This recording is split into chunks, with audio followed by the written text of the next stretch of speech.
oh. But I Oh, waited that's the thing. until after I said that to stop playing the music so that they couldn't hear what you were saying. So that's another thing that John Pepperman does. It's just like, oh, and now we are live. So basically, you can be in the middle of conversation, talk about like whatever, and then you're just like, oh, okay, that's now on the You could be airways. talking about your chronic irritable bowel syndrome or something like that. Yeah. I still need to like finish that promoting it. So like, welcome to Social Justice Alchemy. Currently, the Alchemy batch is of course me, some the noble steampunk noble, some random geek. I have my red coat over there though. I will put it on later. It's asked to like, and over there is of course like Sasha. But speaking for Sasha is John Brockman, the host. But we're joined John by Brockman is currently getting drunk on cheer wine. I don't know if that's a thing outside the South. It's a cherry I'm just flavored like soda. over here, like I'm just over here drinking bagels. So Drinking I'm drinking bagels.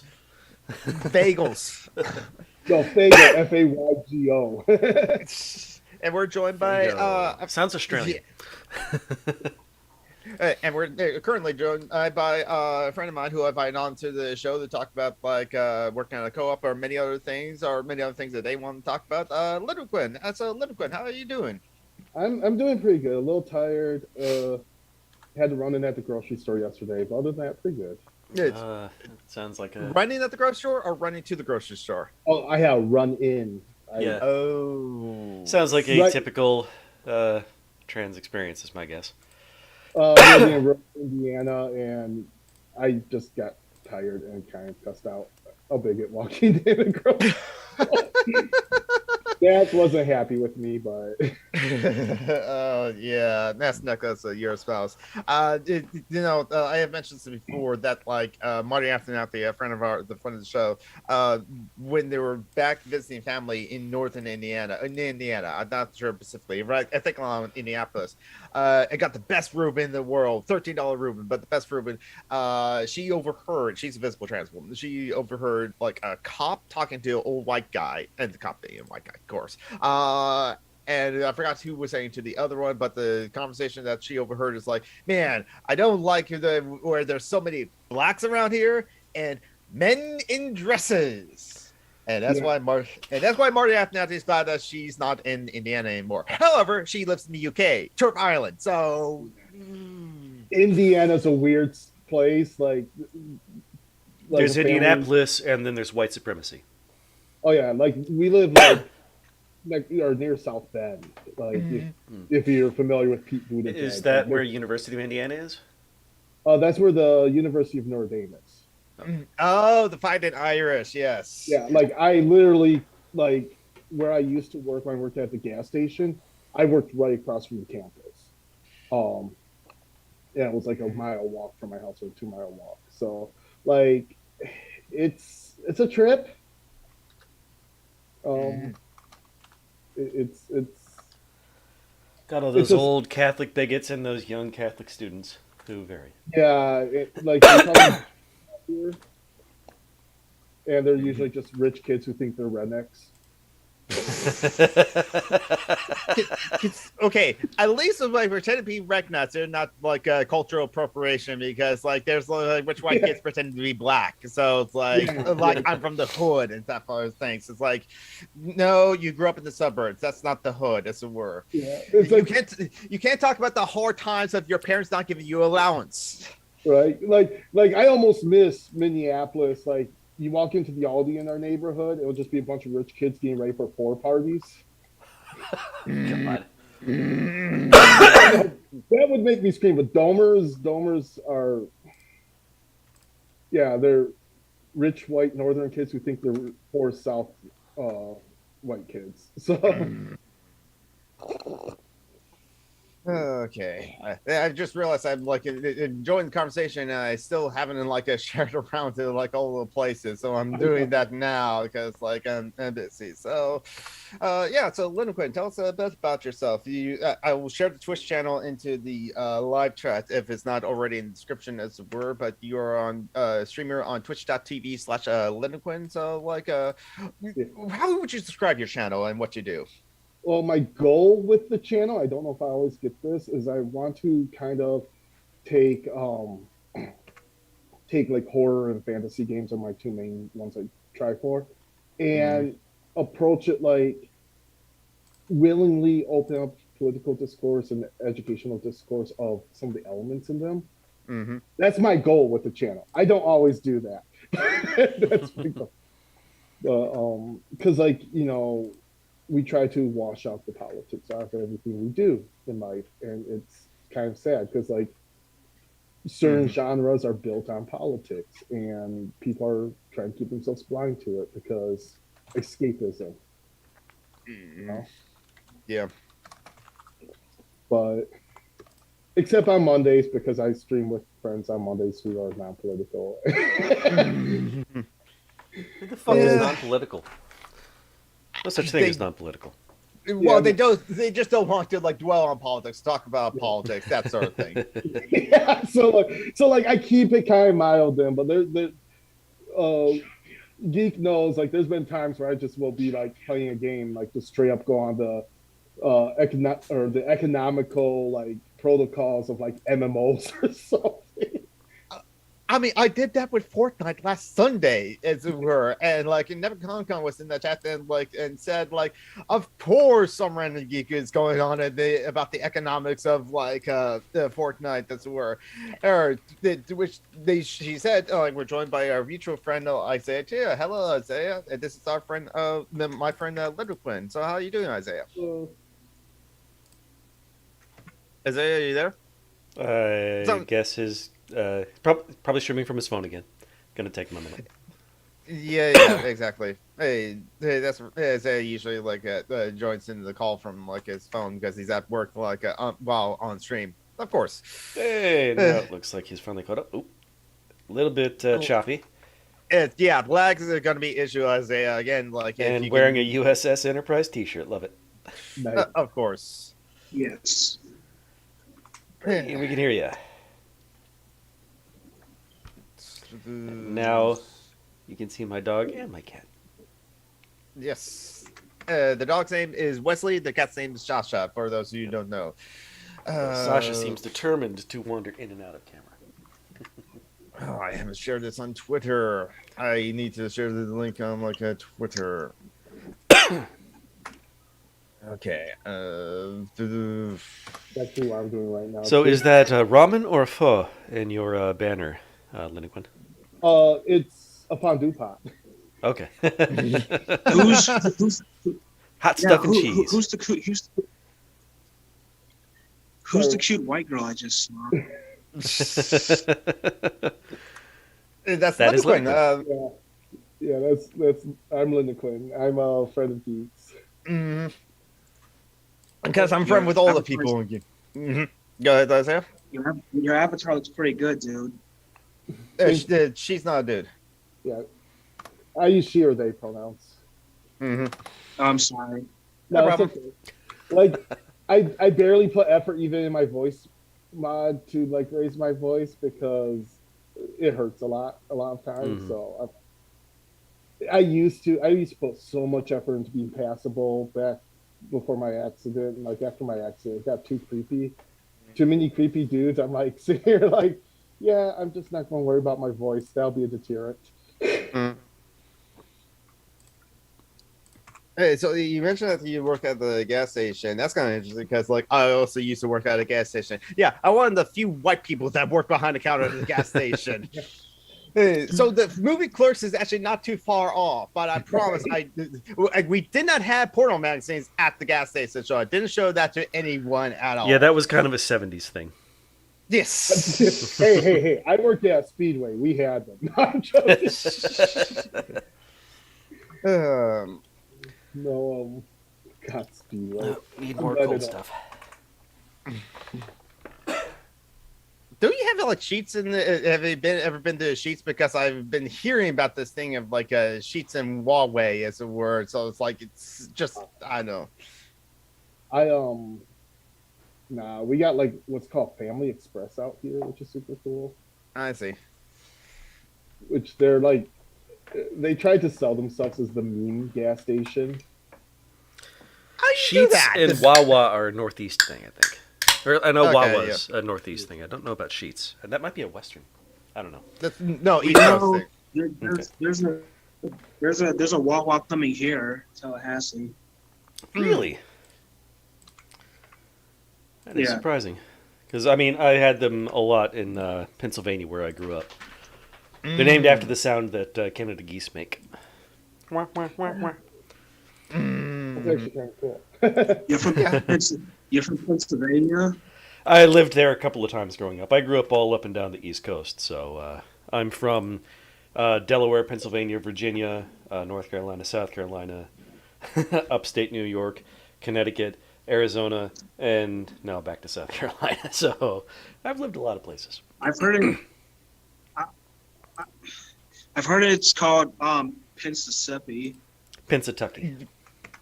Yeah, because like with a lot of states in the United States is like even in like the blue states and like hi Scarlett, Medi and Spike, how are you doing? How's everyone doing in chat? I still need to share this on Facebook. It's What's like left, so I guess I have to be on camera. it's just, Scarlet is Naz. Scarlet's Naz. yeah. Oh, nice. Hi. Oh, that's because I'm using the pop filter. Pop. Yeah, you can probably like raise the gain on the microphone and compensate for that, but like that makes sense. Naz too. Naz is a cutie, even though she doesn't want to like admit that. But like so. One of the things, Lynnaquinn, you stream on twitch.tv/Lynnaquinn. I was about to say twitch.tv/Summer Geek. I'm so used to self-promoting. No, twitch.tv/Lynnaquinn. You do horror games on Mondays, usually with your friends, which is where you don't get political. And there's Sasha on the camera again. As you sometimes also you do.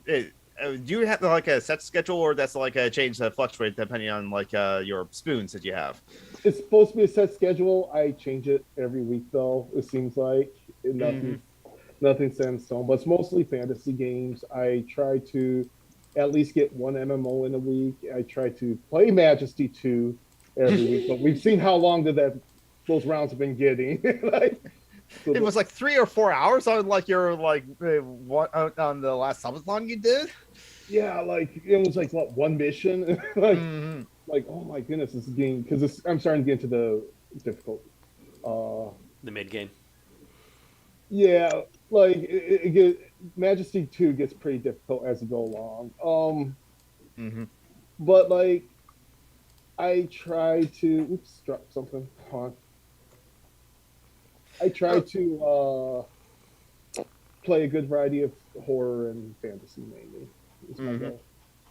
You also play a lot of Warhammer too, Blood for the Blood Gods, and so. Yeah, a lot of Warhammer games because they're easy for me to stream like low energy. So. Oh yeah. Like because they're mostly Sorry, go ahead. I can't wait till next Saturday. What's happening next Saturday? I'm going to watch the new Top Gun movie. Again, Hi, Groundhog. and hi Groundhog, and hi Lucidity of the Free Council. The Top Gun. I still have never seen the original movie, the first Top Gun. But then I don't need to see it because I've seen Hot Shots, so I've seen what it's all about, the parody version of it. But also I've seen the anime version of Top Gun in Macross Plus the movie. Yes. There's an anime version of Top Gun. It's Macross Plus the movie. It was also OVA, so that's why there is the movie, because like it's an edited down version of the OVA. It's part of the Macross franchise, Super Dimensional Fortress Macross, the late 70s, early 80s show that became Robotech, or one of 3 the anime shows that became Robotech. The other 2 being Mospita and the Southern Cross. And then it's like there's a bunch. It's part of the Macross franchise. There's a bunch of other Macross series, and so like to me, the Macross Plus is Top Gun the anime, essentially. I don't know. There's a lot to be said for the original Top Gun, and how very gay it is. Yes. Yeah. It's not actually gay. It's very 80s.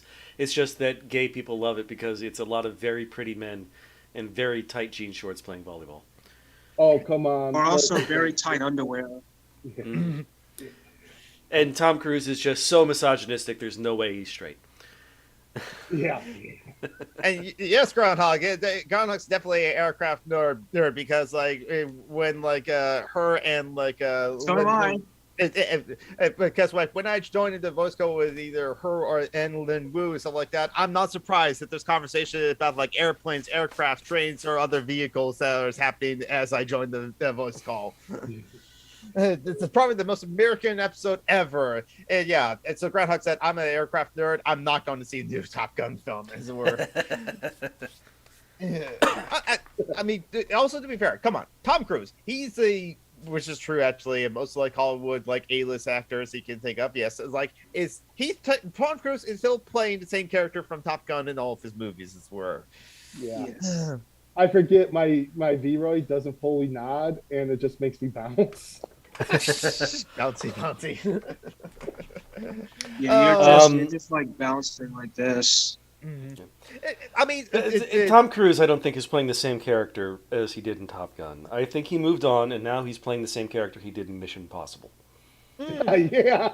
Actually, no, he played that same character in The Firm, just the guy who runs really hard. Mm-hmm. That's what he does. He runs. He has a very intense run. I mean, he looks good for his age, so yeah. Mm. Well, I mean, when you have all the money. Oh yeah, exactly. Mm. Yes, jiggle physics. Just a little physics, as it were. Oh yeah, Dead on Arrival. You played DOA, Lynnaquinn? Oh yes. So, I was all right when I first started my channel. My goal was to make a fighting game channel. At the time, I was playing 8 hours of fighting game a day. Good Lord. I was in the top 2% of Mortal Kombat 11 players in the world. Nice. So how's that depression going for you? Precisely.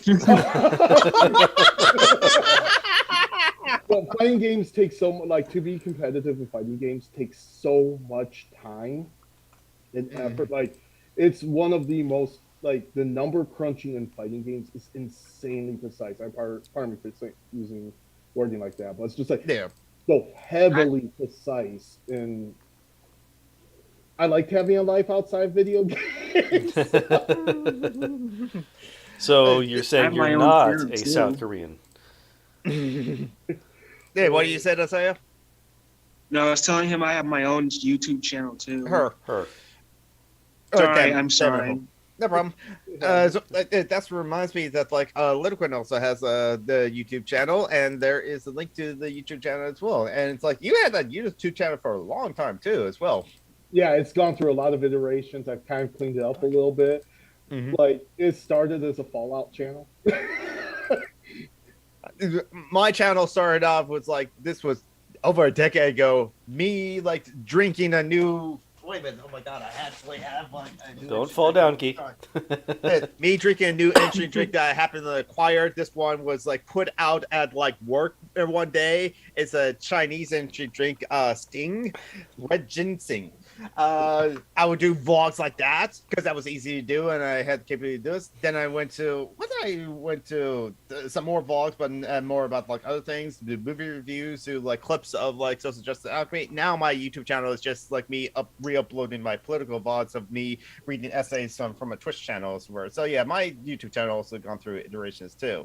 You're not wrong, Groundhog. You're really not wrong. So one of the things I did want to ask you, Lynnaquinn, because you like told some stories about that on your Twitch channel, and because like I'm a narco-syndicalist, John Brockman's an anarchist mutualist, as it were. Isaiah Kelly has not identified as an anarchist himself, but like he definitely is a leftist for sure, as it were. Is that like it's Sting? Isn't that the old rock star? No. Okay, yeah, Scarlet Meadows. Sting has retired and is now wants to be called Stung. I heard that several times before, so yes, exactly. Sting is now just the old British guy on all the TV shows. That's all he does now. Hello, I'm a British person. That was Markham. That was like Malcolm McDowell anyway before, we are advocates of for workers' ownership and control of the means of production. That's like socialists and anarchists, as it were. And one of the things we advocate for is a co-op. And you, Lynnaquinn, have the experience of working at a co-op before, so I want to ask you about that. Oh yeah. So let me preface this by saying I love the idea of a co-op. Like, And now you're about to tell us all about the politics. about the capital, unfortunately. So I worked at a co-op in Minneapolis for 5 years, and I went in, bright-eyed, bushy-tailed, all that. It was an experience. There's positive. There was positive, but the kind of the effect that the co-op had on the area, for one, was kind of a negative because it pushed up food prices. It pushed up. I should start at the beginning with all this, mind you. All right, our co-op was one of the first in the U.S. to be unionized, and I was working there when it happened, or when it was unionized. Which that's when I went from misunderstanding unions to being pro-union. Was it a co-op before it was unionized? Yes. Okay, that seems strange. I wouldn't understand. So food co-ops, kind of are not fully always what they advertise themselves to be, and I learned this the hard way. When you go in, you have to learn a bunch of stuff about like what co-ops are, what legally counts as a co-op, what legally counts as a food co-op, because you cannot count as a food co-op if you sell any product that has a certain level of nitrogen, for instance. That's why you only get co-op brands in co-ops. You learn like what is determined to be organic, and let me tell you, that's probably going to be something I talk about here because there is a lot of capitalism behind the organics label. Oh yes, exactly. Like, Oh yeah. one of the best examples of that is Donate Cheese. Donate Cheese follows everything to be considered organic, but because they don't pay $5,000 a month, they can't put the label on. And so, like, Organic is a scam anyway, but yeah. Oh, fully agree. And like, you also get stuff like the scam that is how companies get fair trade labels, like per product. Organic brands and like fair trade brands, a lot of them are owned by like Nestle and Coke. Yeah, so like you learn a lot of stuff when you work at co-op that Nestle, the company that still has like its still kid said that like, oh, if we had to give up the child labor that we're using to get the cocoa, then we have to raise prices on our chocolates. Yeah. We can't do business without like relying on child slavery, child labor. Yeah, so like if you buy chocolate, if you buy coffee, whatnot. okay. So a co-op is not a worker-owned business. It's called cute capitalism. Yeah. It's like, all right, so how like co-ops work, when you work at a co-op, you have the option to become a stockholder. Like you can opt out and they, but if you're a share owner, you will get a share of the profits, of course. That's what you're supposed to do. Unless, and this is a big unless, this is how the wedge screwed over a lot of employees, if so much dollar value of construction's going on, then the employees and members don't have to get a portion of the profit.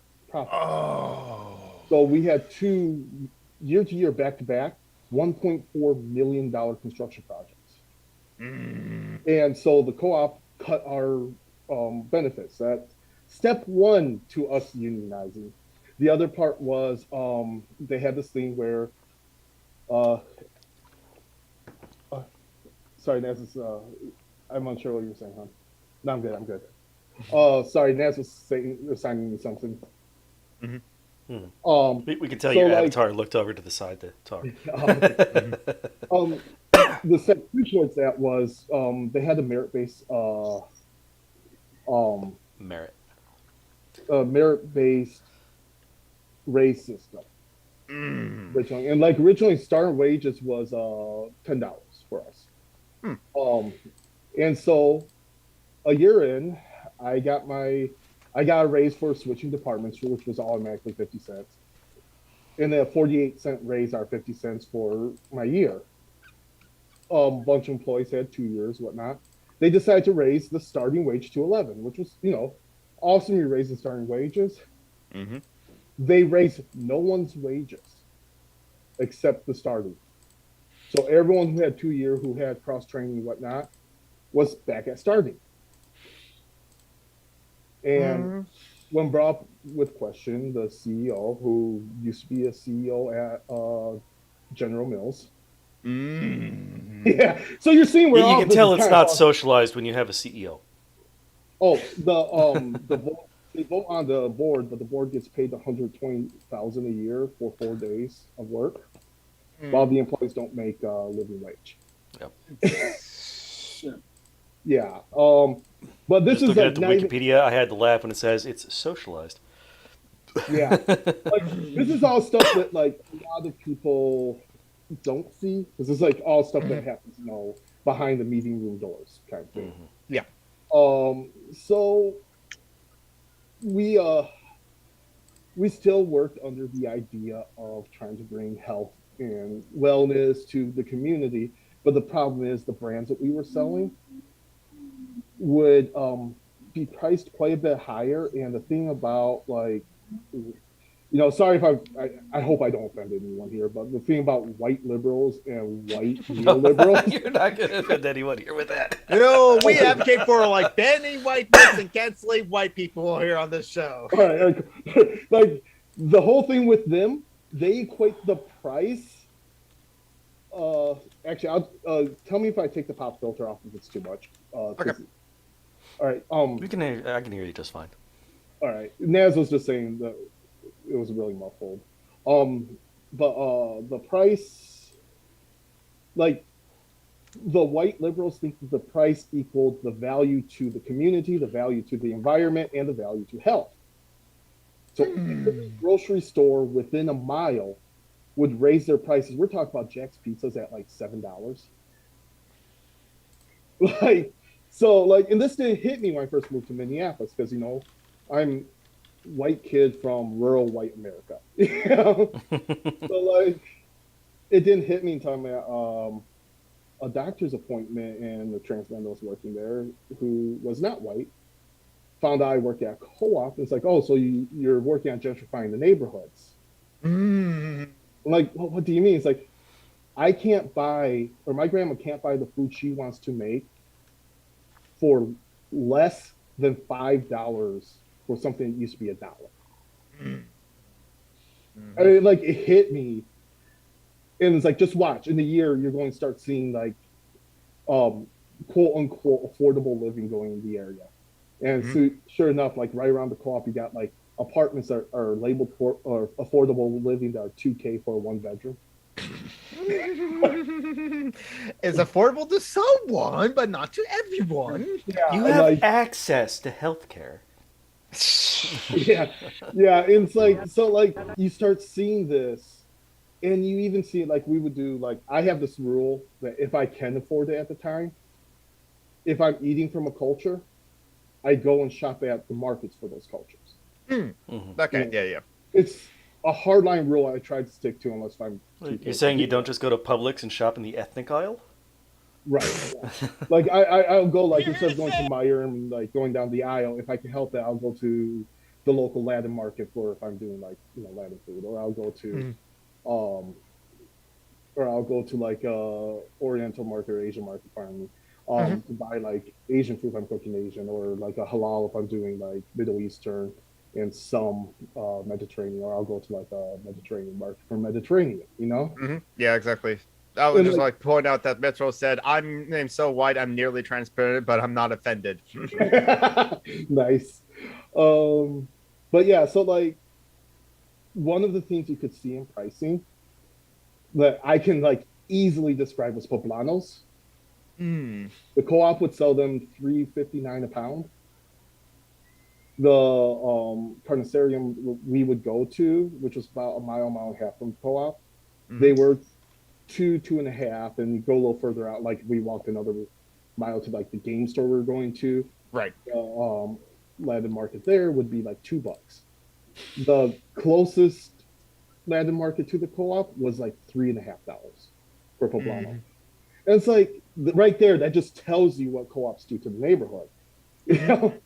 And like we're talking about poblanos here.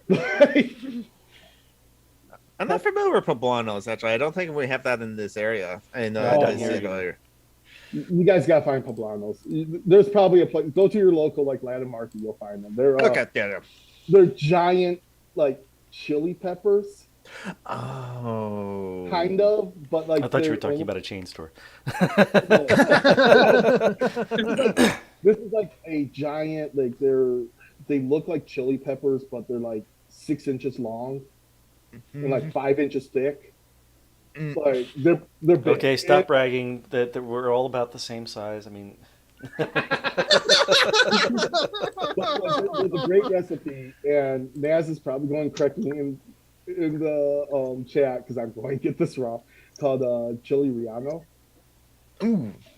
Oh, I got it right. Yes, I got it right. It's basically you cut the end off of poblano, stuff it with cheese, and then cook it like on the batter it with egg and cook it on a stick. Oh. It is amazing. Can't do it with the eggs personally, but I understand why he's using recipe. It's an excellent biter and like it makes a good glaze and all that stuff. Yeah. Yeah, well, this one is like almost like an omelet.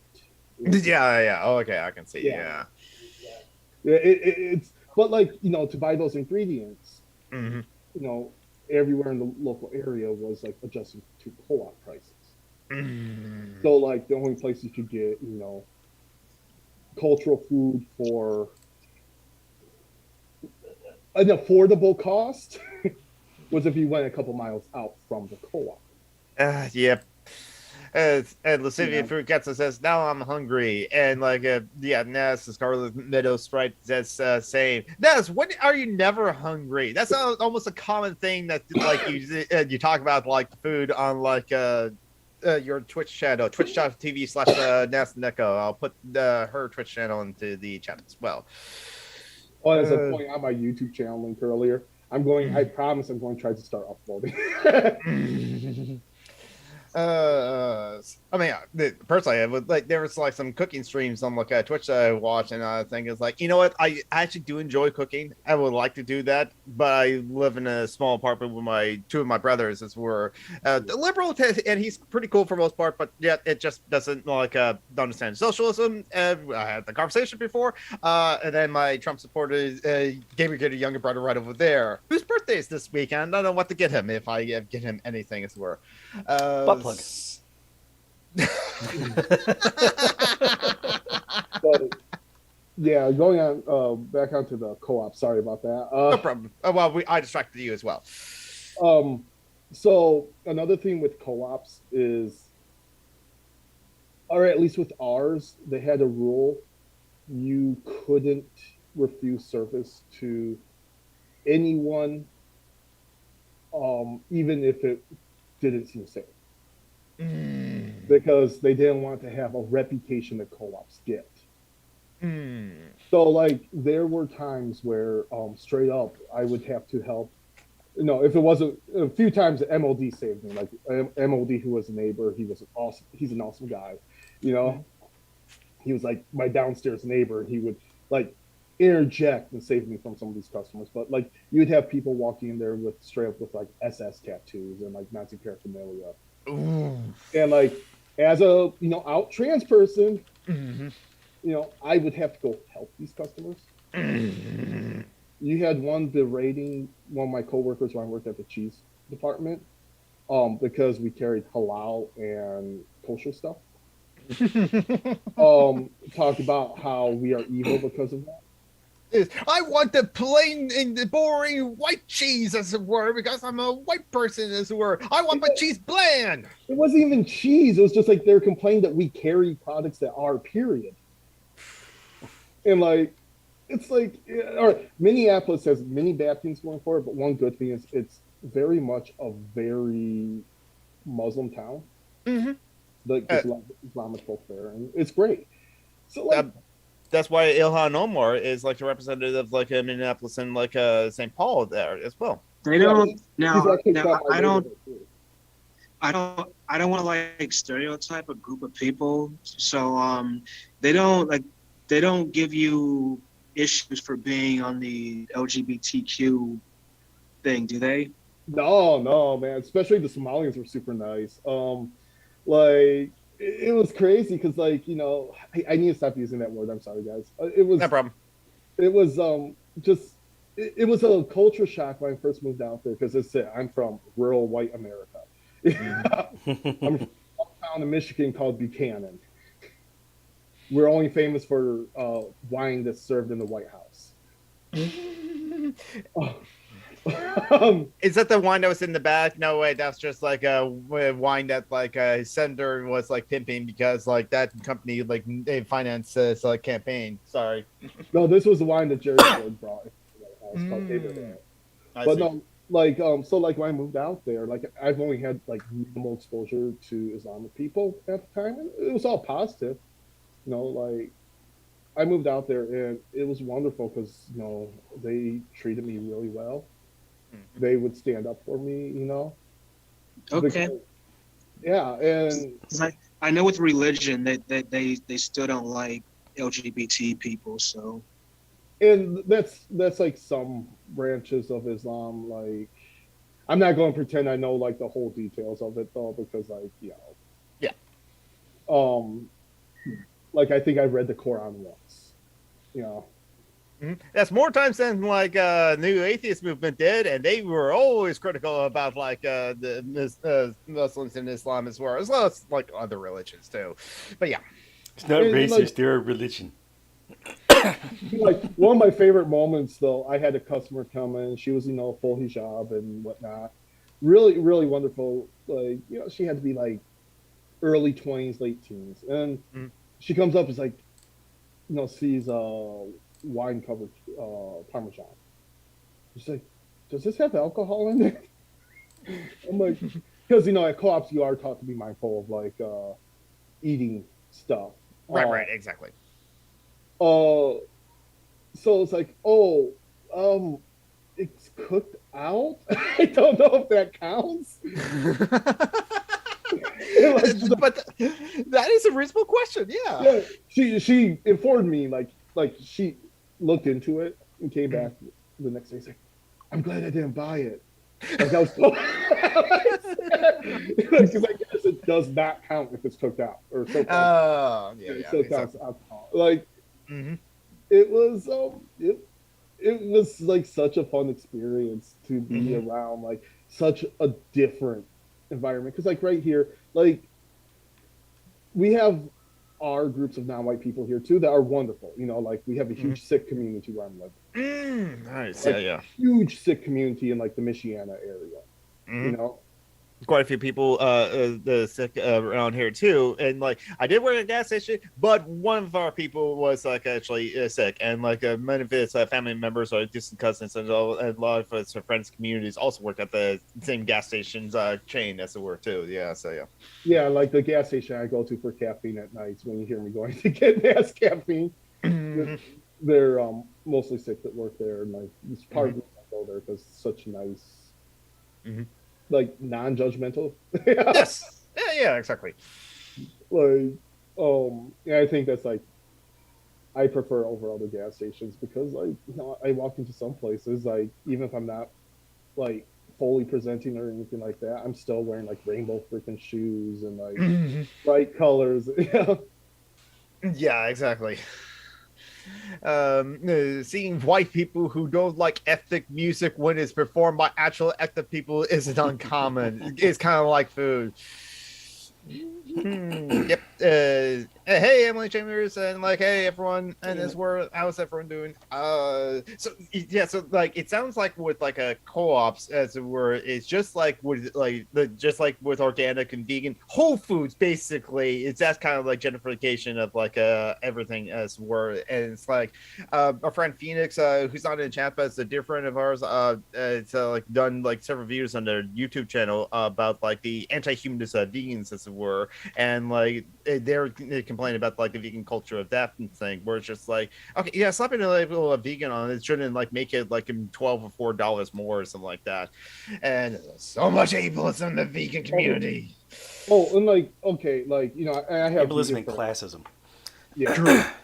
I have vegan friends, and I've been vegetarian in the past. Mhm. I go on and off. My body just can't handle a vegetarian diet for long. Oh yeah, there's that problem Oh, too. Yeah. um, If you live in you a would be, food desert, you can't go vegan or vegetarian. yeah, no, definitely not. Like, you would be surprised at how many like vegans will go into a co-op or whatnot off season buy tomatoes from Mexico, and like, What did you say? they will go in off season for tomatoes, and buy tomatoes from Mexico. Mhm. Which goes to the whole problem of the global system of capitalism, as it were. It's just like, should I expect to be able to buy an avocado in Greenland, as it were?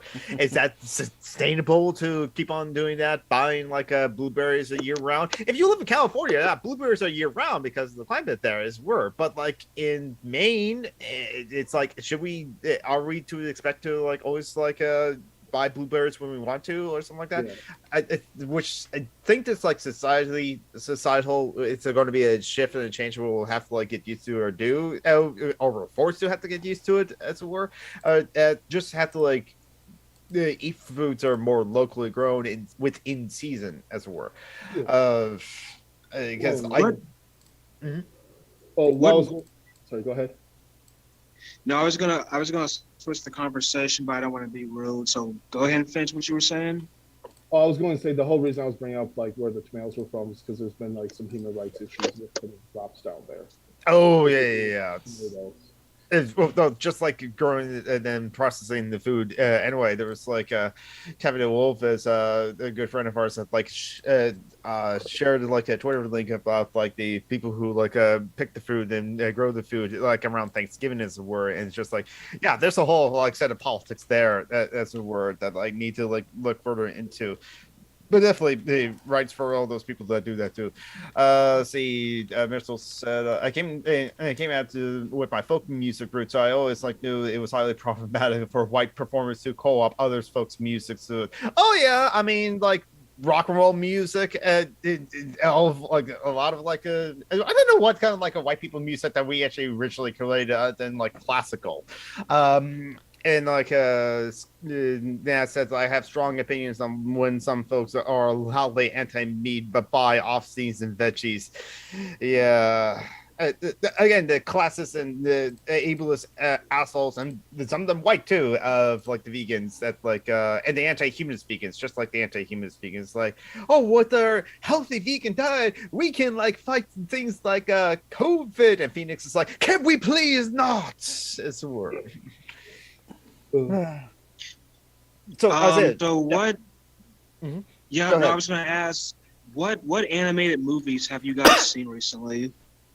Because I just got done watching The Iron Giant, and it's still amazing after like 20 years. I've been Like, binging Batman the Animated Series. Does that count? There was a movie, Massive Phantasm, that was theatrically released, and it's still a great movie that holds up. And like, isn't Polka white? Maybe, as it were, maybe. I can see the jazz being like appropriated by white people too, as well. Let's see. So animated movies. I haven't. No. I saw part of like Red Panda, but I haven't seen it all as well. But I like what I saw. But like, and I don't. I don't think I You mean have like Turning Red? Turning Red. That's what I meant. Yeah, the Red Panda. Have any of you guys seen The Iron Giant? Oh, I have I seen that keep on movie. meaning to watch that. Oh, and watched I know it it's once. one of those movies that slaps, but I haven't seen it. So that's so like a coworker of mine was like reading like the top 10 underrated like animated movies that's were, and the Iron Giant has come up, and but that was like a question. It's like, how is this Iron Giant underrated? Everyone knows about it. It's where the World War. Sorry.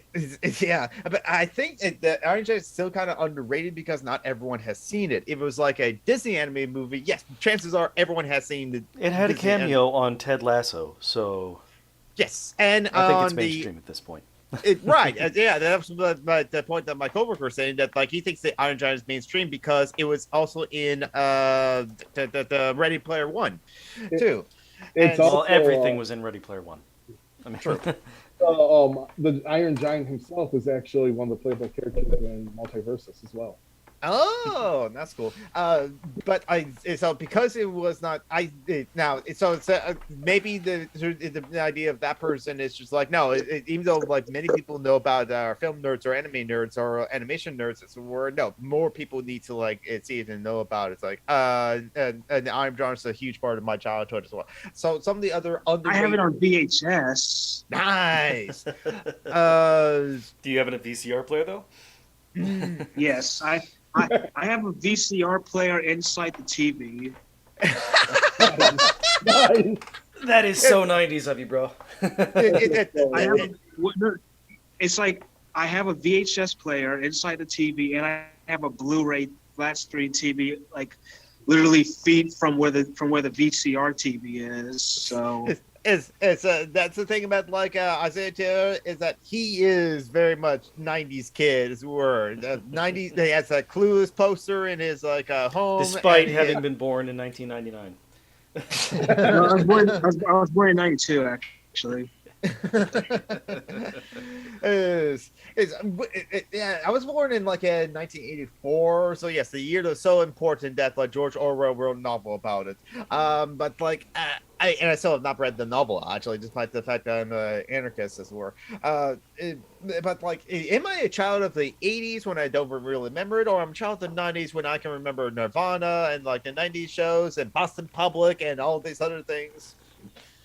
Even though Boston Public came out like 2001.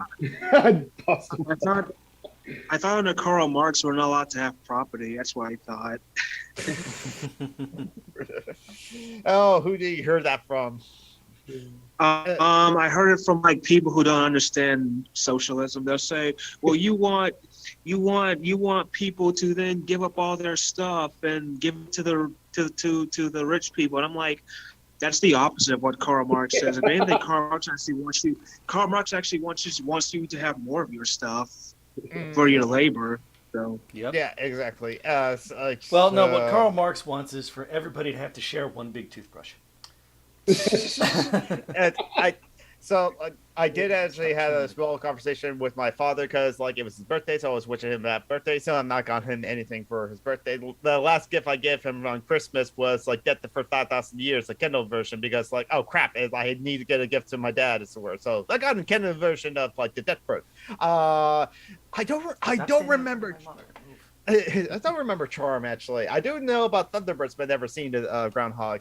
My only son in the what door. about Cruel Intentions? Cruel Intentions. Cruel Intentions. I've never seen Cruel Intentions Really? actually. But Sarah Michelle Gellar makes out with Selma. Okay, stop. It's yeah. Yeah. I'm sure. There's sure there's a lot of reason to watch Cruel Intentions, including Sarah Michelle Gellar making out with another girl. But like Have you seen? Go ahead. Have you seen Blast from the Past? You've seen that Yes, I have seen Blast from the Past. That is a one? that was a fun movie starring Brandon Fraser as were who did not live kind of lived in the Seattle area as he was like a graduate from Cornell college, a acting college in Seattle. So Cornish, not Cornell. Cornell is on the East Coast. It's like it's a more of a general university. But It's Ivy League, though. I went there. Oh, so not as general as like he's not like access to everyone or not Correct. really. But it is meant to be. My Everyone can study anything. Anyone my can study comedy anything. movies are so white for people. Yes, of course. But you know, Oh, Alicia Silverstone is still acting. I figured she would be. But back to like underrated animated movies. This was like a top 10 that like my coworker was reading. One of them, a movie I never remember. The Brave Little Toaster. Is that an underrated movie? I've heard of that. It was big at the time, but quickly faded, I think. Yeah, that's Well, so I agree that it was underrated because like even though my coworker says everyone knows about this, like but does it pass the Man on the Street test where like a man on the street has either heard of it or have seen it as word? Because I think that's what the rubric that's the person was using as word in the listicle. Because our friend Steve Shives co-hosts the Late Scene podcast with his friend Jason Harding. Harding. Yes, which I do fan fiction episodes on too. Right. Isaiah Tez writes some fan fiction of late scene in his work. But like, so Jason Harding and Steve Shives will take a movie that's at least 10 years old that likes a classic in that it passes the Man on the Street test. Whereas like if a Man on the Street knows about like 300 or knows about like Apollo 13, knows about like Ben-Hur or knows about like 2001 or like this movie or even Metropolis, the Foot's Friend, 1927 classic. Yeah, that's a great movie still. They'll make fun of it. They'll can still praise it and say it's like still classic, like the Metropolis Frank, still classic. Absolutely, people should watch it. Or they'll still make fun of it though. But like that's kind of like the rubric they use. If it's like if it passes the Man on the Street test, then it's a classic. They review it. However, Jason Harding will just like say no, Demolition Man not a classic, and I disagree with him. Oh man, like if you like Metropolis, watch the anime version. Oh no, I saw the anime version in theaters in 2001 when it was released. Oh my goodness, heck yeah. It's I live in Seattle, so like of course, like I was lucky to have that opportunity to do that. It's word, but hey Jojo P, how you doing? I think my favorite animated TV show is probably. Sorry. No, you go ahead. John Buckman was just saying hi. No, I was saying I think my favorite. I have like two of them. It's Samurai Jack and the Powerpuff Girls. Those are my two favorite animated TV shows. Have you seen the recent Powerpuff Girls that they like remade or redid? No, and I refuse to. It didn't last too long, so I mentioned it wasn't as good as the first one. I didn't mean to want to watch the Emily Chambers Land Before Time. But I think the Land Before Time, a classic movie, but I think that one is well known because of the 13 sequels it's had. However, on that list I was mentioning of the top 10 underrated like movies, American Tail was considered underrated, so it was on that list. Another Don Bluth just classic. So everybody knows, I'm going to put the full title of American Tail right there in the chat.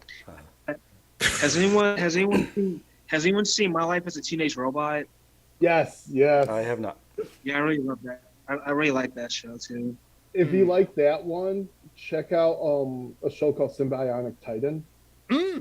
It's like 16 Candles meets Mecha meets My Life as a Teenage Robot.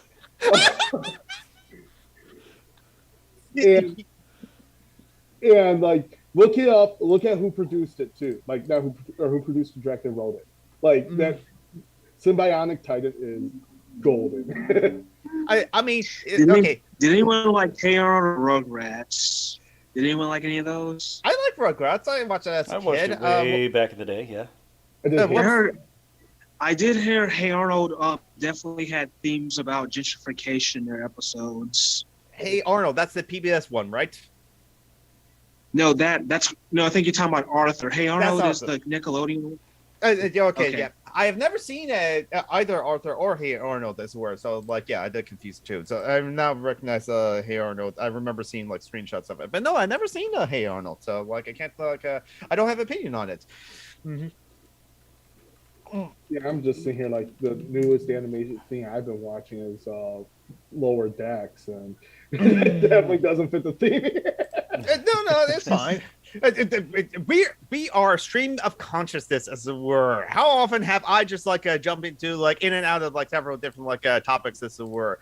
I love Invader Sim. I did enjoy Invader Sim a lot. I still have not finished watching. No, Scarlet, do Invader not Sim bring Kane into this. out. He's a murderer. I know. Invader Zim, that show creeped me the fuck out sometimes. Oh yeah, Never watched it. as for like in the second episode where it's just like that friend of Zim or something like that, when he falls off the roof and like there's a puff of smoke or something like that, the director had to add an ADR line of something like you don't like fruit wigglies or something like that to the best way to indicate that like no, he's alive after that fall as well. He didn't die, because without that line, if the show gave the impression that he died, he also got his eyeballs removed and replaced with like robot eyes though. Yeah, like I feel like Invader Zim would be like something like the Columbine kids would watch or something. well, what's crazy is Invader Zim had like a lot of socio-political overtones, Yes. but Yonan Vasquez had to like tone it down so much. Like if you want to see like how far he pushes in his comics, read Johnny the Homicidal Maniac. Like, Okay, I'll add it to the list then. Red and Stimpy. I remember Red and Stimpy. I love that. Happy, happy, joy, joy, happy, happy, joy, joy, happy, happy, joy, joy. Or Dexter's Laboratory. Or Anyone like Dexter's Laboratory? I've never seen my Adventure's goodness, Laboratory. Voltron. I grew up on Voltron. I The original or almost- the remake? The original. the original. I'm almost 40. As What about Johnny Bravo? Okay, so I never grew up watching Voltron. I knew it existed though because it's a cultural. It does not hold up. It is. Okay, Try it watching it doesn't now. hold up. It's very, very bad. Well, the thing is that like the people who created Voltron as were again they were taking it stills and animation from like Go Beast Line or something like Beast King Line or something like that. Go It was Lion. just it was just a generic giant robot show, as there was many giant robot shows in the 80s and something like that. So they picked that one. They created their own storyline, as were because like Warner Brothers, I think it's the producers of it. That's where and they were just like the guys who were writing. It's like, how about we just call Japan and ask them if like what they intended with the scene, so like to get their creative help on that. And they were like, call Japan. Yeah. It's like cold that foreign line, cold Mars.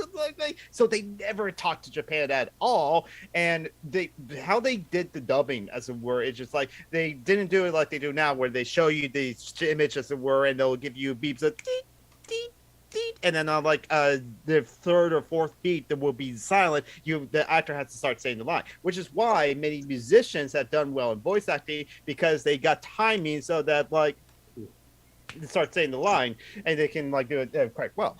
But for Voltron, all they just know that a line was like 8 seconds long, so there'll be someone in the studio with a stopwatch to make sure that they'll give that line out in 8 seconds, as it were, and under 8 seconds, because they go over, it won't fit the lip flats, as it were, or they go under, it's like won't work, or something like that. Of course, the acting was just like terrible. Watching the first episode of Voltron with me and my brothers, because it was on Hulu or something like that, it was just like, oh my god, the acting. Go ahead. Well, I was about to say, what's really crazy is they also got the 2 series in the wrong order. Yes. They got tipped here. So Voltron V is supposed to be before Voltron leads into Go Liner.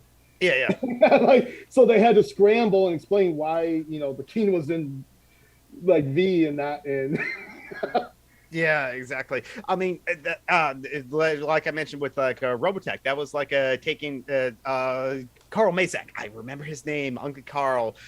He took like he needed 60 episodes in order to like make a serialized series, as it were. And Super Dimensional Fortress Macross didn't have enough episodes. They had only 36, as it were.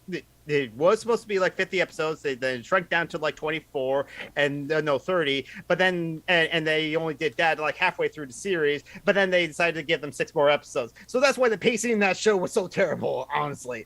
And the last 36 episodes sucked. But so with only 36 episodes of Super Dimensional Fortress Macross, Carl Mason had to get like other animations from other shows like Southern Cross and Moss Pita, which is why I forgot the main character's name, the pilots were, which is why he looks very different from like one season to another, is because there's like two similar looking iconic guys from 2 different animes. They just say that like they're the same character in Robotech, as it were. I'm surprised Mithril's in the chat. I was about to say, I know why Mithril's not in the chat. He's obviously drunk off his ass because Man City just won.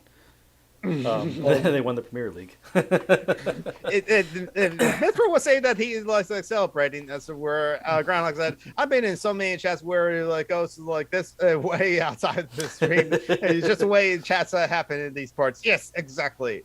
In the 70s, the UK has a habit of showing mainly Romania, I think, live action shows for kids during the school holidays. Yes. Netflix Invader Sim was like good. Okay. I'm still not sure if I'm going to continue my Netflix subscription because speaking of Ultron, I like almost finished.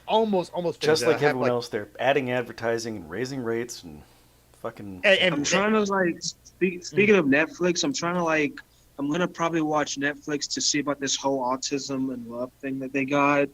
I'm a little bit worried that it's gonna be some condescending like bullshit, but I'll give it a try. I mean, if basically what I know about like Netflix and like autism and making an autism show, if autism speaks is like anywhere in that sort of thing. So I just Googled or just like search a Netflix autism show, and they got Atypical as the show that they're advertising. So I want to like know more about that. Michael Rappaport is in it because like. Yeah, the thing is, like, it's Netflix, so yeah, because because like Netflix, yeah, they're just going to think about having advertisements because like their revenue's down. It's all because their revenue's down. I'm not sure they're probably still making money, but they're not making as much money as they used to, or they want the exponential growth as always companies do. But Netflix hasn't faced the fact that like they now have to compete with Paramount Plus that has Star Trek, and Star Trek is now they're getting so many new Star Trek shows, and Steve Shai's like who's a big Star Trek fan and does like Trek actually video essays on YouTube. I wonder if I'll get a girlfriend now that Star Trek is coming back into popularity. You got a girlfriend still, but like since like we're getting more Star Trek because Star Trek is going to be Paramount Plus like multiverse universe essentially, whereas like Disney not only has Star Wars but also the MCU, and Disney Plus it has their own competitive streaming service that's competing with Netflix as well, and then HBO has HBO Max, so Netflix has to compete against so much, and now that's why they're losing shares and losing like revenue as it were. Or there's I gotta run, guys. I'll see you later. Thank you for dropping in. I say always great to chat with you. Welcome. See you next week. You too. Stop watching TV. It'll melt your brains. Bye. I say, shut up, David. At least make a pun or something like that. But yeah, Netflix is going to not only is like going to add ads, raising its rates too, as they frequently do. They've also going to like try to crack down on like password sharing, which is something like that everyone has like done is the word. That's how Netflix is. Nance and I are using a password someone gave us, you know. Mm-hmm. Yeah, exactly. The free market, as David Scott says, coming back into popularity. I was not aware that anything fell out of popularity. Well, Star Trek. Okay, there was a period there was not a Star Trek show being produced. Let's be fair, because Enterprise, the reason we all watched Star Trek Enterprise as Trekkies is because that was the only Star Trek show we could watch. True for Voyager at some time too. So, which is why, this Voyager episode sucks, and most of the Enterprise is not great, honestly. But it was the only Star Trek we had. So now, not only is there's Discovery, Picard, the last season of Picard was not good from what I heard, Lower Decks, and now New World with the Captain Pike show and they're also going to finally make the fourth Kelvinverse Star Trek movie with like Chris Pine, because Chris sounds like they're trying really, really hard to saturate the market and make everybody tired of Star Trek. What's funny is it's actually, from what I've been watching, I just got done with season 1 of Discovery. I watched all of Lower Decks, and it sounds like Brand New World actually happens during season 1 of Discovery. Mm-hmm. Because I hope this isn't too much a spoiler, but go ahead. Pike becomes the new captain of the Discovery in season 2. Ah, yes, I see. I wouldn't be surprised. He talks about his 5-year journey with Spock and stuff in the episode, but like, I hate to say this because I know a lot of people will disagree with me. They're really good stuff. Like Lower Decks especially. Like Lower Decks is so amazing. Steve Shives, who's a friend of ours, and even though like he's a liberal, and we and we harassed him about communism before, and so like I should invite Steve Shives back on, just haven't gone around to doing it as were. But like he loves Star Trek as were, but he's not. He hated Picard. He thought the writing in Picard, season 2 of Picard, I should say that, and season 2 of writing in season 2 of Picard was awful. He's always like never been a fan of like Voyager as it were. Yes, and as DS9 is my favorite. Steve Shive's favorite is DS9. DS9, I still say DS9 is the best of Star Trek as a word, because Commander Sisko is like my captain as a word as well. A great father figure, and that was something that Steve Shive's always pointed out. Because in the 90s, a single black father raising his son. How many shows depicted that? Like Star Trek and maybe one other obscure show that's like that. So yeah, there's not that many. It's like, so Steve Travis is not that big a fan of Lower Decks. He doesn't like outright hate Lower Decks. He doesn't find it as much as funny, so he doesn't like see a problem with other people liking it. It's just like not his thing as well. He likes Discovery, I think, overall. He agrees that Discovery's not as good as, like, say, Deep Space Nine, for example, as were. But, like, he likes Nothing will be as good as Deep Space Nine for Steve. Yeah. I mean, very true. Like, Sisko was the only one Starfleet officer to deck Q. Exactly! You hit me! Picard never hits me! I'm not Picard! Hey, at least it's better than Janeway's claim to fame with Q. Oh my god, when that show was running out of ideas, let's bring back Q. That was popular. Q's always popular. Okay, what's Q's gonna do with Voyager? Why he was like, Q wants to impregnate Janeway. Okay. First female captain. Yes. Yeah. That's a very Roddenberry thing to do, let's be honest. Yeah. It's so many ideas that Roddenberry had to be talked down. It's like, no, we should not have like Diana Troy have like 4 breasts and be topless on like the set of the Next Generation, as it were. I just love them. Sorry, go ahead. I was say like at least they only mentioned about like the naked wedding and never show it. They never would have. They never could have. They never could have. Yeah, it's like, or the orgies that was supposed to happen on the show too. It's just like, Ron Barrett. And they finally got that on Lower Decks. Oh my goodness, that episode scarred my brain. Honest Shax is kind of hot. The Bajoran security guy in Lower Decks. Big buff Bajoran dude. Mm-hmm. See, NASA saying a looking lone deck so far. Discovery is touch and go for me. That makes sense. It's guess like that's a lot of things to say. Jordan P, my favorite is Discovery, but Strange New Worlds is catching up. Oh, that's cool. I think I'll finally get the Paramount Plus so I can binge all of those like Star Trek shows when I have the time. Or to do you it. can watch them pirated online. Don't do that. You wouldn't steal a car. You wouldn't download a car. No, you wouldn't download a car. Whatever you do, don't go to the bay to find Star Trek. Yes. Let's see.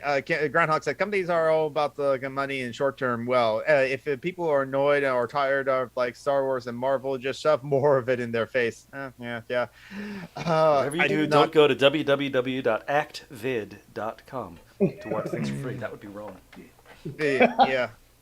Which reminds me of the Marvel stuff. I said this before. It's just like, I'm sure Doctor Strange is great, and I should go. I'll probably will be entertained when I finally go see it. But I think that's one where it's just like, oh no, I need to see the other Marvel stuff before I see Doctor Strange. At least one of it is for sure.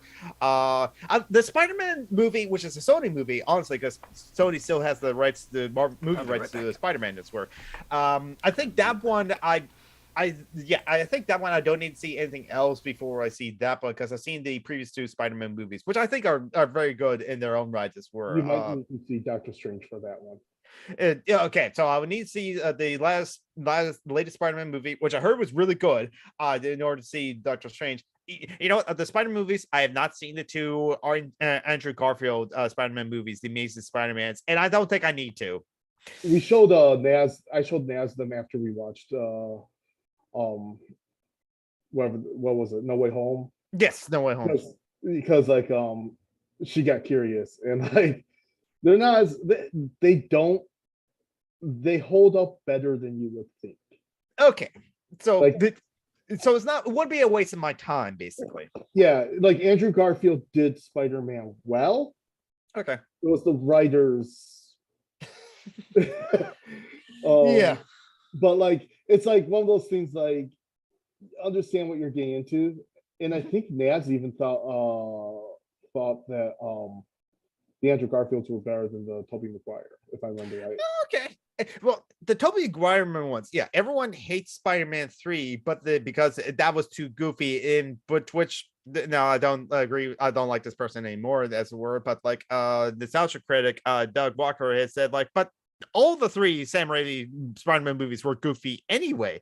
So like that's why he was not bothered by Spider-Man 3 being as goofy as it was. And I still contend it's like, okay, Spider-Man 3, not great movie, but there's still some great moments in that as it were. The Tobey Maguire being cast as Venom as Eddie Brock, that was just a terrible casting as it were. Thomas Hayden Church being cast as Sandman and the whole Sandman art as it were, that was fantastic. That was what Sam Raimi wanted to do. It was the studio Sony that was forcing Sam Raimi to do Venom as well, I think, from what I heard. Oh, he hated having to do Venom. Like yes. He fought so hard not to do Venom because he thought Venom was a one-dimensional character, which the new Venom movies prove that kind of wrong. And I actually liked it. I haven't seen Venom and Carnage. I haven't seen that movie, but the first Venom movie, that was better than I was expecting. I was just like, I'm entertained. Yeah. Everyone hates my favorite Marvel Comics movie. What is your favorite? New Mutants. I have not seen it, so I'm sure like people did not have a good experience with New Mutants as well. I want to see that because my dad had the New Mutants like comics when they were first coming out in the 70s, because my dad collected, and when he was in college, collected a lot of like the comics from Marvel, like the Uncanny X-Men, some of Moon Knight as it were, the first issues of Moon Knight, and a lot of other things. I think we still have it. I think my oldest brother has it in his like room as were, but like yeah, so no, I would want to watch the New Mutants for nostalgia's sake, for my sake as well. If you like it for nostalgia, it's great. I was super happy they got First Nation actress to play Moonsong, so that was really awesome. The characters they brought in, it's not the okay. I have opinions. I mean, about the Spider-Man thing. Spider-Man 3, the problem with that wasn't that it was goofy, it was that it was overcrowded. Yes, because they had to have Sandman and Venom and Harry as Goblin. Oh yeah, they did have that too. And Sam Raimi hated packing it with so much stuff, and it was. Totally I agree. Yeah. I haven't like, seen any movies since First Class. Oh, it was fun. Just had your expectations. You know what? It's the last X-Men movie. Oh wait, I did see like the Days of Future Past, but I was about to say like the last X-Men movie I saw was First Class, which is a great movie. I think that was the best X-Men has to offer. No wait, Wolverine, because like the X-Men movies is either you mean Logan. The Logan. That's right. Yeah. Logan's the one I haven't seen. Oh, I highly recommend. Basically, I cried at the end. Because it's even though I started having like the analytical brain where I'm just like I'm analyzing the movie as I'm watching it, sometimes the movie, even though I know what they're doing, if they pull it off well enough, and then I'm just like, because I'm thinking of the final line that the girl said at the end, so I'm just not going to say it as that. It's like, oh my god, this callback! Oh no, Waterworks! Oh god! Yeah, I'm surprised I haven't watched it because I'm a huge lore fan. Like, X-23 is one of my favorite Marvel characters. So like, next to like Moon Knight and stuff. So oh yeah. Because the other great X-Men movies, they're both Deadpool movies. They're okay. Still I have seen those. But those are X-Force, not X-Men, so... I haven't seen Deadpool 2 yet, so no spoilers. It's good. It's pretty phenomenal. Yes, I can imagine. And there was technically a third Deadpool, but it's really like a reimagining of Deadpool 2, because basically it was for charity that they were doing it. It was Deadpool 2, but like re-editing it, and also the premise is that like Deadpool duct tapes Fred Savage to the bed to recreate the Princess Bride, and where it's like it says Deadpool as Peter Falk character reading the story of Deadpool movie 2 as well. It's the same movie, so if you've seen Deadpool 2 already, there's only going to be a couple of other scenes that there were the original deleted scenes that they added back in. So it's like a re-edit essentially. I can respond to someone in your chat right Sure. quick. Jordan Jones with the Spider-Man, there was a plan for, and the script got leaked, and it was canceled, and that's why they switched actors, because the fan reaction to the leaked script was so bad. It will have been one of the worst mistakes the studio made. I think also like Sam Raimi, who had to fight tooth and nail just include Sandman in Spider-Man 3, and hated that he had to include Harry Reeve as like Goblin and Goblin 2 and Venom into Spider-Man 3. Sony was also thinking of having Spider-Man 4 be 3D, but haven't finalized on doing that. And so Sam Raimi, after all of that, and probably maybe the fan reaction is where it's just like, fuck this, I'm out, as it were. And I don't blame Sam Raimi for that too. Well, like, I got excited because it was going to be a Vulture script, and I love the Vulture as a character. Yes. And they were As going proven by Spider-Man Homecoming. Or no. Yeah. Yes. And they were going to introduce Felicia Hardy, which was like, oh, that's cool. But they were going to introduce her as Vulture 2. Protege to Vulture. It was a train wreck. Yeah.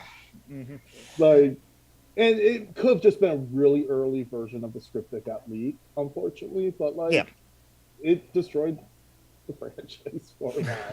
Yeah, it did.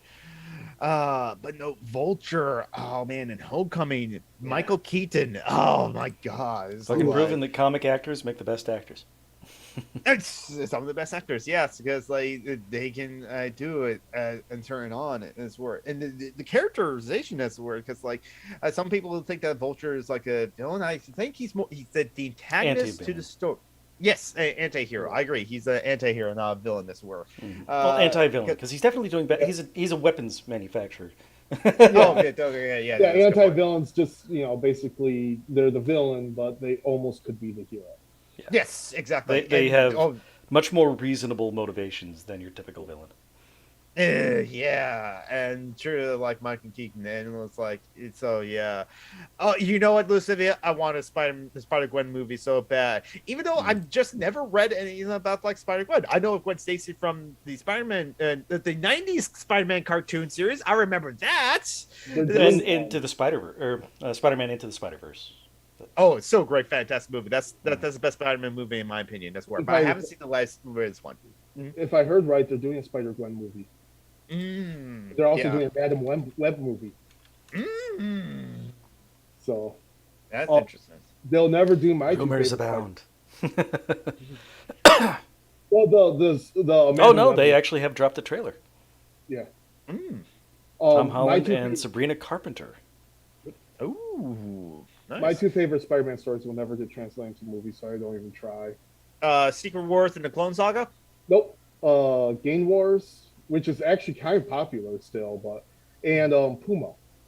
Ooh. Oh, wait. What's some of those storylines in the '90s Spider-Man comic cartoon? Game Wars is in almost everything that's now a movie. Like even the Spider-Man video game, one of the DLC was the Game War. Okay. It's one of the most defining Spider-Man story arcs, where it's basically, her hair's too long. Kingpin gets knocked out of power, and Spider-Man has to deal with the power vacuum. Oh yeah. And then Puma came out from that and literally was,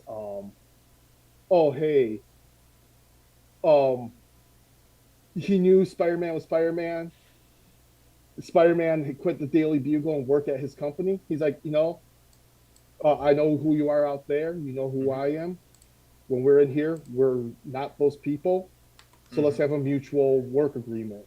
And it was like a respectful villain, quote unquote. He was more of an anti-villain himself. Yeah. Adam Sandler's not a comic actor. He's a loud actor. Yes. His, Sandler's getting weird now. yeah, Pixels was terrible, but he made shitty movies before Pixels. Oh yeah, yeah. But I've heard like he's Spanglish down, was like, okay.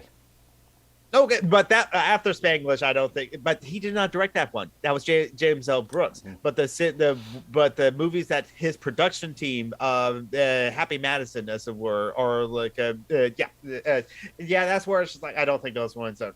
I have not seen any of them, and like with Pixels and how terrible it is, and how just such a jackass like Sandler's characters is. It's like self-insert, so it's just like I just like no the taste or flavor or care for like any of the Adam Sandler's films. Yes, also it's just like this was mentioned on like Feminist Frequency. The freak one time is like, oh yeah, they would so tell did like the racist jokes as it were, like this indigenous character's like name is like her whose pussy stinks or something like that, and they had indigenous actors as extras on the set, and they voiced their like complaints about that. It's like this is totally racist as it were. Are you gonna like we're not gonna be on set if you're gonna include a joke like that in this movie as were. The producers said we understand your complaints, but I'm sorry, the joke's staying in the movie.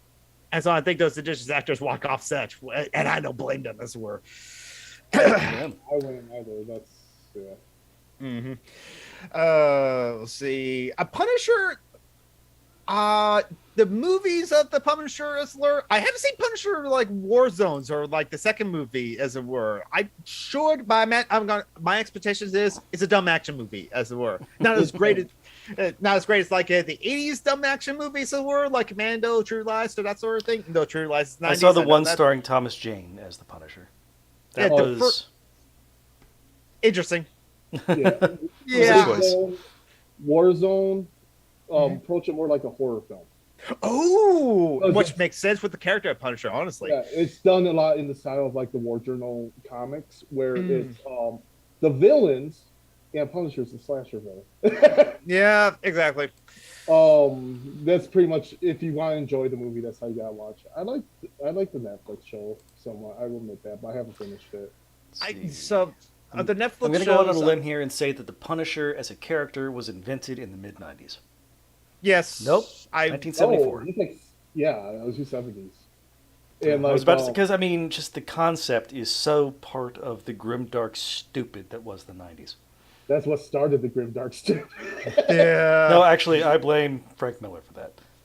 Yeah, Frank Miller popularized that. I mean, no, what's his name? Alan Moore. Alan Moore, yes. Alan Moore deconstructed, and then Frank Miller leaned into it because he didn't understand, because Frank Miller's stupid. Yes. Mithril, yeah, I understand. I have a soft spot for Elektra, too. Yeah, that's like interesting. Like, the Daredevil movie, that I liked it for what it was, but it was like in the comic book style of comic book movies at the time, as it were. So it's just like the poor man Spider-Man. It was really a poor man Spider-Man, as it were. All right, even though I don't have a problem. I'm a blind guy who can see.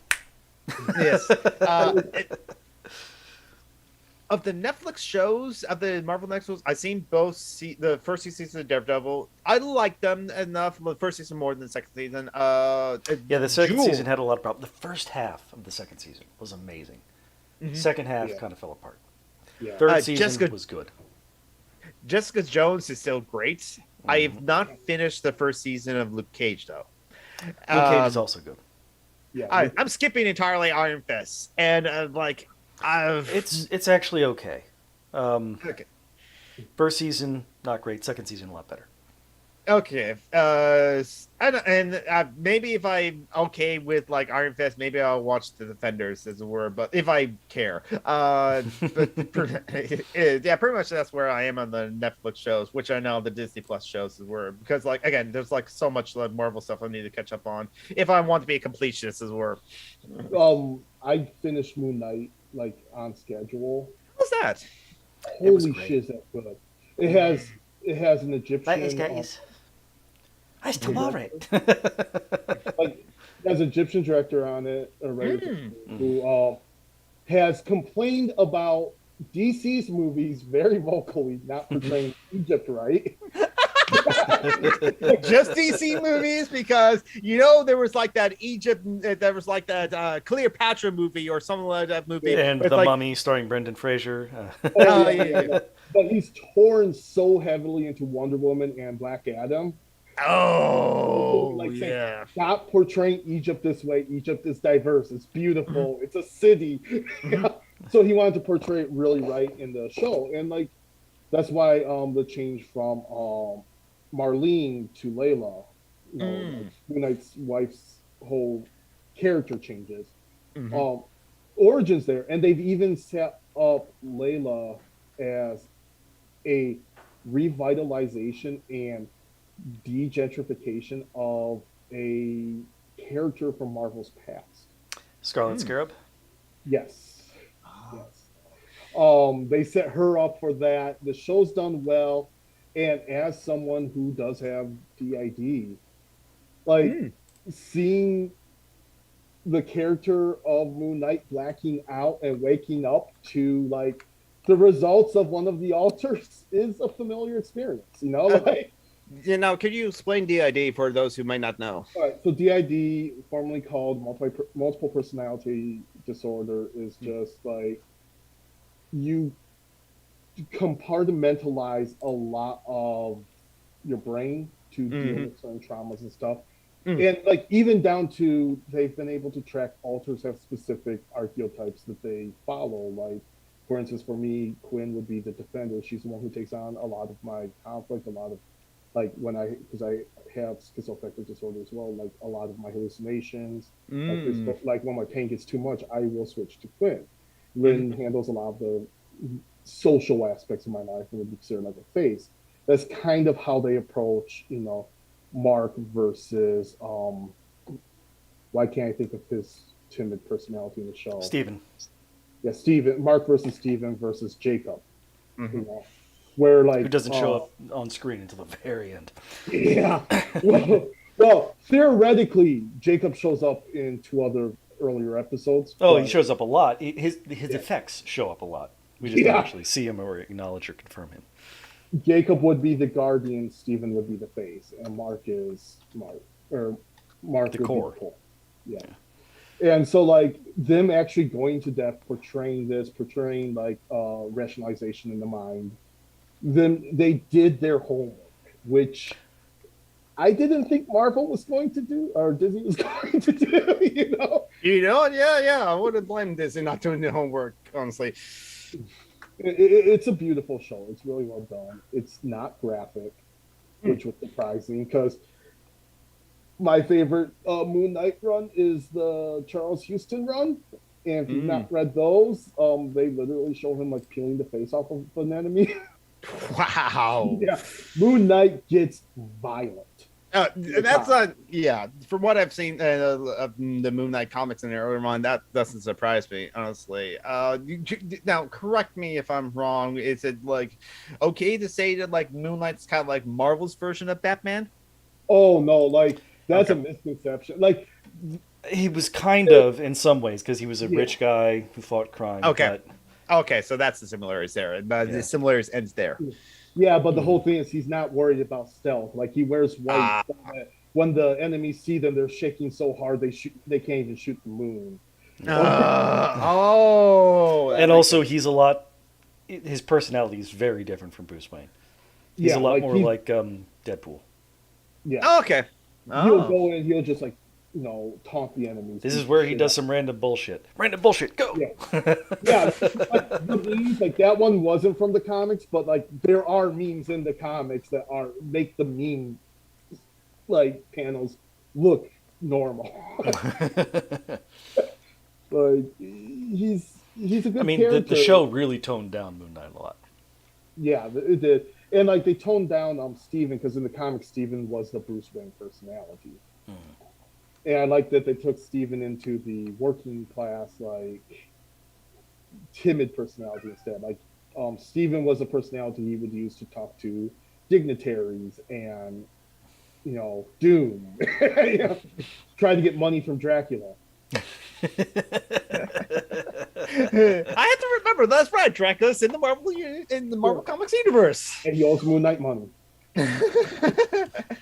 So So, so another thing I wanted to like bring up the how similar is Moon Knight to like Bruce Wayne, because I was in on a Twitch stream with my friend Sandy AJ when she was doing like a group chat as well, and one of the people in the group chat, someone brought up DID. I tried my best to explain DID from what I understand it from when you mentioned it on your stream before, Lynnaquinn, and then this person was suggesting that like, oh, so then like Bruce Wayne and Batman, that's another DID kind of person too, and no, No.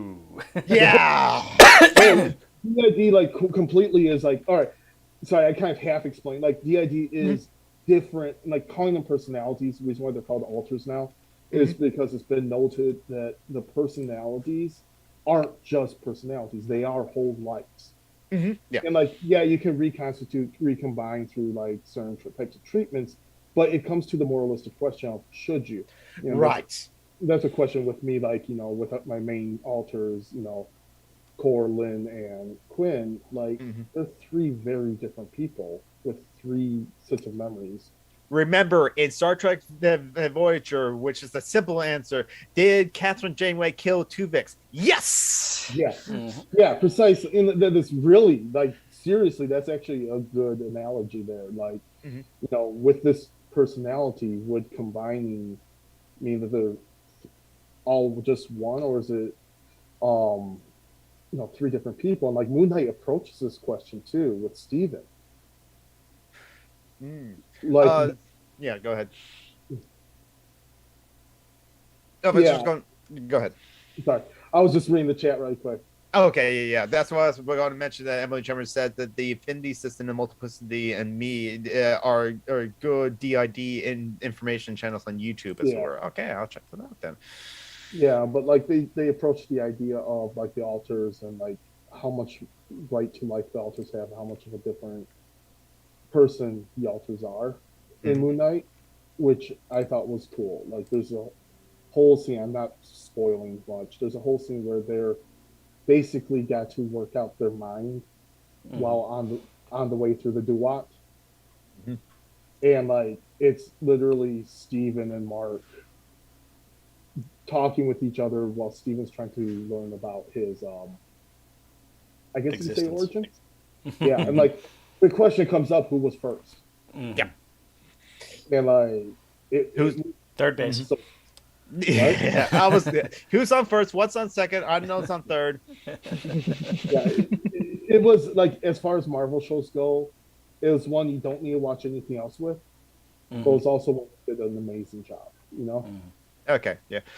It's just going to mention a couple things that I mentioned in chat earlier. Joe Jump P said, "Don't get me started on Adam Sandler movies. I have pure hatred of his like movies. He has a lot of transphobia in his films that use trans people as like a punchline instead of being characters. Transphobia, sexism, homophobia. It's Misogyny.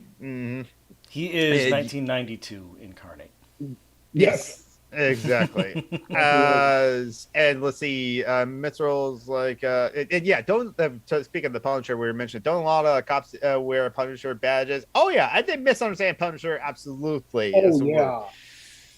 The writers had to actually step in and try to say something about that in the comics. Yeah. I would call Punisher an anti-villain, not an anti-hero, David. Yeah, I agree there. And Mitchell says, I have a soft spot for Elektra. And as I mentioned in the chat, because George B was confused, so Elektra was the kind of like spiritual Which sequel Elektra? to You have to the Elektra movie with Jennifer Garner after the Daredevil movie, as it were. even though she I have a died in soft the Daredevil movie. yeah, where she should have died in the Daredevil movie. I agree. She didn't die in the comics because comics. And she was a popular character. So, but I have a soft spot for the Elektra movie. It's not a good movie. It's a decent movie, okay movie, just like the Daredevil movie, honestly. Because the Elektra movie is like the closest we have to a live action version of the anime movie Ninja Scroll by Yoshishi Kawajiri. I would love an actual live action Ninja Scroll. Yeah, exactly. There are rumors about Adam Sandler being funny in the past. They are yet to be confirmed. Silly me, the show was called Eureka. Which Eureka? That was the 50 show that Joe John P was thinking of. That like Okay, I love that show. That was a really fun show. Not to be Uh, confused with my favorite anime, Eureka 7. Yeah. I, That's I why I okay, asked. so I seen all of Eureka 7. I don't know what it is about that one. It's just like I just couldn't quite get into it. Watch all of it. I was compelled somewhat, but yet I can't explain why I just didn't enjoy it. It's one of the things where it just I didn't hook me. That's the It word. was a weird watch. It was a really strange one. hmm Long show too, or maybe it felt long. 48 episodes is like long or long-ish, according to who you ask about like their taste in anime system. Look good because yes, My Hero Academia is going on forever, and like there's always One Piece and Bleach went on for a long time. They're still making Naruto and so on and so forth. But like no, to me, anime is long if it's more than 24 episodes is where because now the typical length of an anime series is 13 episodes because of production and like costs and that sort of thing. It used to be 26. So it'd be a longer show if it does 2 seasons of 20 to 26 episode seasons as well. But now that's not that's common. You know, you were getting someone's like weird. But anyway, we've gone to like 90 minutes. This is our typical link for listeners just as Alchemy now. And like so Lynnaquinn on your Twitch channel, twitch.tv slash Lynnaquinn, you're doing you do your horror streams on Mondays, you do your fantasy streams on Wednesdays, or you do streams on like Fridays. Those are your typical days of you stream. This Tuesday, the 24th, is like a subathon. Yeah, it's a weird one. I was trying to figure out because every time I do a subathon, I have to kind of come up with a unique reason. Yeah, you've done like a fancy one in the past. You've done like a dark future one and before. You've done a horror theme one too, where I played Phasmophobia with you, as well as like the Blackout Club as well. Yeah. So like, yeah, I always try to come up with a theme. This time, I was like, well, I'm going to take it because of how I've been like fiddling with my stream schedule. Mm-hmm. Like, I'm going to take a normal stream and add on to it based on what was like different things donated through the week. Mm-hmm. Yeah. And like in odd numbers, I would figure out where to fit them to add on time and also kind of form a schedule. So we're going to have like 4 things through it. Like there's going to be a Warhammer game that we play. There's going to be horror, fantasy, and sci-fi. Mm-hmm. I probably will end up trying to play some Star Trek Online on the stream. Its menu is so glitchy. That's why I haven't streamed it yet. The game works fine after you get out of the menu. Like that's the problem. Just because we've talked about like how they do their pricing and stuff in that game. Oh yeah, the monetization. Yeah. Yeah, I kind of want to show that off too. Mm-hmm. Yep. But like for horror, depends on what games. I kind of want to do some more Ghost Exile. That game is scary, and has made me like have nightmares. We're probably going to do more time. We're probably going to do Majesty at least. Mm-hmm. But yeah, the whole goal being like, not to obfuscate anything. The whole goal is to hit payout. Yeah, it's because as I mentioned in Fortnite, I probably will mention on my stream when I stream Fortnite again, because I finally caved in and bought the battle pass for Fortnite, or bought enough V-Bucks to get the battle pass this season of Fortnite as well. And now I'm grinding to play Fortnite to try to get like all the bonus pages of like the bonus pages of the battle pass to get the extra skins and so. I'm having fun with the game Fortnite though. I'm having a lot of fun. I get to play with Nasa like on her stream occasionally, or with Necronomicon on her stream when she streams. She's going to stream Monday night because she still needs to do get that quest for the sidewave weapons, do enough damage for the sidewave weapons in Fortnite. So she's going to have to. She has 2 days, 2 days now to complete that quest. But like.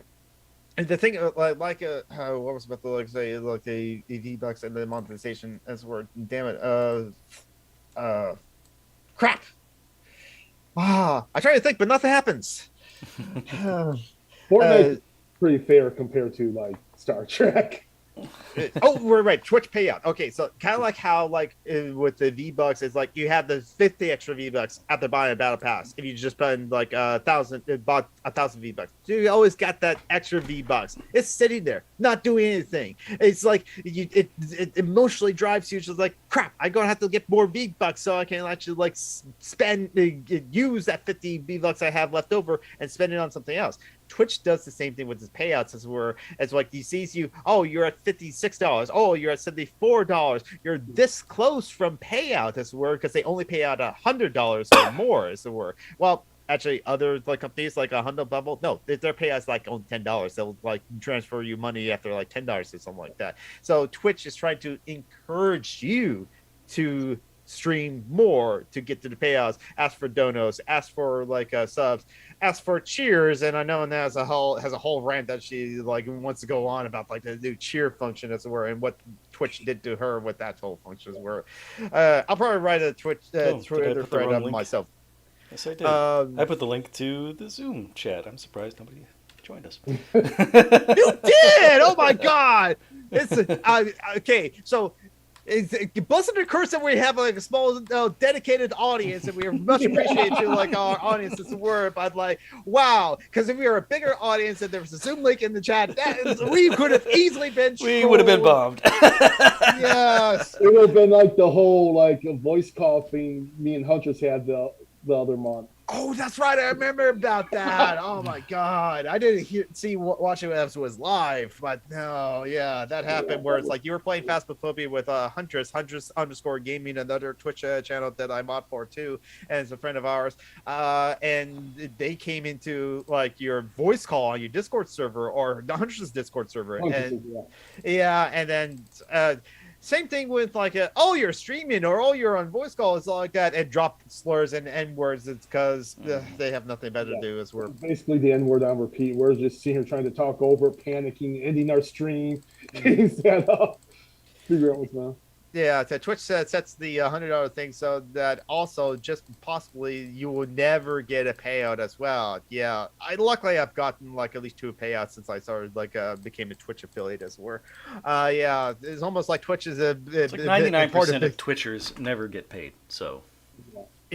I mean, even the top, basically the top only 0.1% actually are paid a livable wage off of what they get just from Twitch. But even then, that you go by that rate, they're making minimum wage basically with how many hours they Twitch stream and like how much they make just from Twitch, from the bits, subs, ads, and like revenue and like donos. No, the donos to go straight to PayPal, and many of the big Twitch streamers also do like sponsorship streams and also sponsorships deals and something like that. That's how they get the money through the sponsorship. But still, the Guardian article I've like shared before is like talking about like burnout of the big Twitch streamers, which is why I personally don't want to be a big Twitch streamer, because that sounds like a whole lot of work that I don't want to keep up with, and I don't want.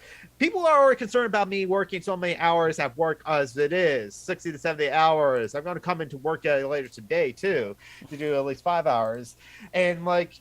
Yeah, David. Like honestly, like Nasneco, Sarah Britt, for also a streaming friend of ours. Sarah Britt has only have like 379 followers on Twitch as it were. They stream about twice a week and sometimes more depending on their spoons and their pain levels. But even like with their viewership that they have on their Twitch channel, twitch.tv/Sarah Britt, and Sarah Britt has done art for Lynnaquinn in the past too. And they're artists too. They are in the top 3% of Twitch. Top 3% for a channel with only 379 followers. So it's like, yeah. Yeah, like you almost to get even to pay out, you have to like do so much. Like I feel icky some of the stuff I have to do, like you know, hidden alerts and like putting out like a goal or like doing subathons. Like, it's like I hate. Sorry, I didn't mean to interrupt. No problem. We're also about to like end the show, but like, and I just remembered as we're ending the show. Speaking of like how our wonderful viewers and like dedicated followers who did not join in the Zoom call, even though they actually had the opportunity to, our patrons. Yes. Thank you to our patrons: Flora, Marty, Tim, Von Rack, Ailey, Joe, and the Fuckboys. So you make this all possible. We have a couple of bills doing social justice Alchemy, like Zoom subscription and that sort of thing, but the rest of the money that we don't need to like produce this like show, because like honestly we're doing this on our free time and because we're doing it because of love of it, we give like $50 to our friend Phoenix every month as it were. So and don't forget charitylinks.page.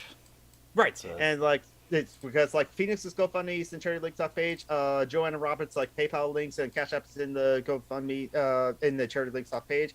Lynnaquinn's and Nasaneko's GoFundMe is also in charity links off page. Charity links off page is a Google Doc that I and my friend Jim J managed, where it's just a bunch of like different like links and resources of people who are like they said they need money for rent or HRT or food or something else, and so they have various different GoFundMe's, Venmos, Cash Apps, and PayPal links are in charity links on page. I'm Summer Running Geek on Twitch, Summer Running Geek on Twitter, Summer Running Geek on YouTube. I don't know when I'm going to stream to Twitch again. Depends on work, as it were. I'll stream with Nasaneko when she's playing Fortnite. So Fortnite, not Fortnite.tv, Twitch.tv // Nasaneko. Why did that link not work? Okay, so Twitch. I'm gonna type it in and as it were. I paste something else and then copy it as what I pasted, and so that's what. So Twitch.tv /Nasaneko as were. I have like played Fortnite with her when she like streams it, and like I have a lot of fun doing that, and having a lot of fun.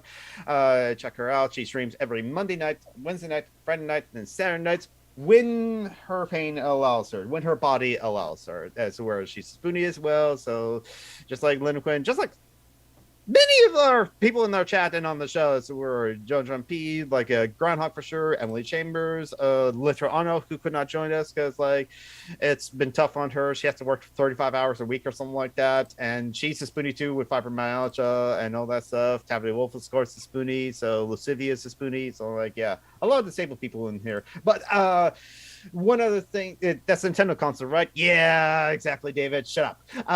John Brockman. John Brockman, you're part of another podcast, aren't you? Yes, Dungeons and Debacles, D&D podcast. We are currently fighting an evil red dragon cult. And winning. We're winning the D&D. A heck of a lot of fun. Very different from this. Although I'm pretty much the same person on there. Even though this is your third character you're playing on the show now? Yes, because we've been betrayed twice. All right, everyone. Good night, all. Take care. Don't forget to practice self-care. Stay hydrated. Take your meds. Mm-hmm. Oh, good. My microphone has been on. I remembered to turn it back on. Good. No one has mentioned anything, so if you were muted this entire time or we were muted this entire time, no one mentioned it.